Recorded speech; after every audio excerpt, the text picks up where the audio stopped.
बिस्मिल्लाहिर्रहमानिर्रहीम। अस्सलाम वालेकुम। आज मैं आपको फ़िश के सालन की रेसिपी देती हूँ। इसका नाम है शाही फ़िश करी। और मैंने इसके लिए जिन चीज़ों को लिया है, उसके लिए मैंने मछली ली है आधा किलो। जो आपको पसंद हो, जो पकाने के लिए आप बेहतर समझते हैं, वो आप ले लें। मैंने फ़िले लिए हैं, अगर आप उसकी कांटों वाले लेना चाहते हैं तो वो मैंने ये फ़िले लिए हैं, फ़िश फ़िले ना आधा किलो। और मैं एक प्याज, एक बड़े साइज का प्याज, उसको मैंने ब्राउन कर लिया था और उसको फिर मैंने पीस के रखा हुआ है। 1 चमचा पानी डाल के पीस लिया था। उसके बाद अदरक लहसुन का पेस्ट जो है वो एक चमचा, यानी कि 2 चमचे। 1 चमचा अदरक का पेस्ट, 1 चमचा लहसुन का पेस्ट, सुरख मिर्च आधी चमची, नमक आधी चमची, हल्दी आधी चमची, दही आधा कप, इसको मैंने फेंट के रखा हुआ है। ये है मेथी दाना, ये 1 चमची, गरम मसाला चौथाई चमची, पानी भूनने के लिए या बाद में डालेंगे सिर्फ आधा कप, सब्ज़ मिर्च और सब्ज़ धनिया गार्निश के लिए, और ये तेल आधा कप। अब मैं आपको बताती हूँ कैसे तैयार करनी है। ये मैंने देगची में तेल डाल दिया और तेल गर्म हो चुका है। अब मैं इसमें ये जो मेथी दाना है ना, ये डाल के इसको जला लेना है और इसी तेल में ये पकानी है फिश। इसको मैंने तेल में बिल्कुल जला लिया, इसको बिल्कुल आपने जला लेना है। और अब इसको मैं बाहर निकालती हूँ सारे को। अब वो जो मैंने मेथी दाना इसमें जलाया था, बिल्कुल उसको जला के कोयला जैसे हो गया, इस तरह हो गया था, तो उसको मैंने फेंक दिया। उसको फेंक देना है। अब उसी तेल में आपने अदरक लहसुन का पेस्ट जो है ना, वो डाल के फ्राई करना है।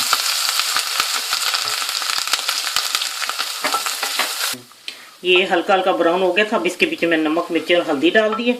अब इसको कुछ देर भूनती हूँ और ये जरा भून जाता है तो फिर मैं इसमें पानी का छींटा देके थोड़ा भूनूंगी। ये काफ़ी हद तक भून गया और मैंने इसमें थोड़ा सा पानी का छींटा दिया था। फिर पानी का छींटा देके इसको अच्छी तरह भूनना है। और इतने में मैं ये जो फिश है, इसके ऊपर मैं ये फिश के ऊपर दही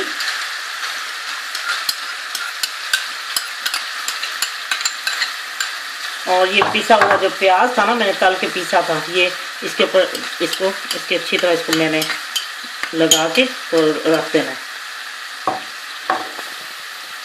ये दही के ऊपर मैंने प्याज और वो उसके फिश के ऊपर मैंने दही और प्याज को मिक्स करके इसके ऊपर लगा दिया अच्छी तरह। और अब जब ये मसाला भून जाता है तो मैं आपको दिखाती हूँ कि कैसे बीच में क्या करना है इसके साथ। ये मसाला अब भून चुका है और अब यही जो मैंने दही में फिश को डाला था ना, वो इसके समेत ही सारा डाल के इसके बीच में रख देना।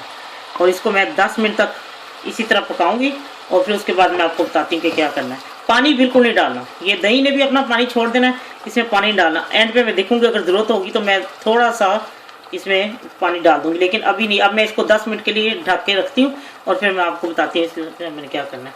ये मैंने 10 मिनट इसको एक तरफ से बना लिया। अब मैं इसका उल्टा दूंगी। देखिए पानी डाला ही नहीं और उसने कितना अपना पानी छोड़ दिया है, इसलिए पानी ना डालें। ये इसको एहतियात से उल्टा दें और छेड़े नहीं जब तक ये मुकम्मल तैयार ना दे। बस सिर्फ इसकी साइड बदल दें।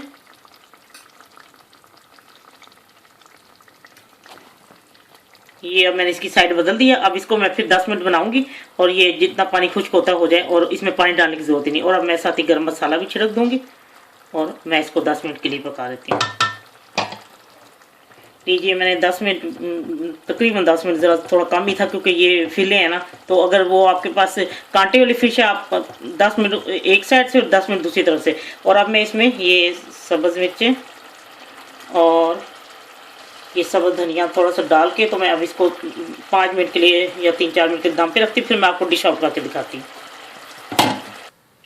लीजिए शाही फ़िश करी तैयार है। और ये जब ये आप बनाएंगे ना तो सब लोगों ने चीखना है कि इसकी जो मेथी दाना है उसकी जलने की बदबू बहुत होती है, लेकिन वो जो जब वो फिश खाएंगे तो वो सब कुछ भूल जाएंगे, क्योंकि उसी तेल में आपने फिश जब बनानी है। और ये इतनी लजीज फिश है, आप इसको बना के देखें, यकीनन आपको बहुत पसंद आएगी। ये सालन सबको ही बहुत पसंद आएगा इंशाल्लाह। और आप ट्राई करें और ये दुआ में याद रखें। अल्लाह हाफिज़।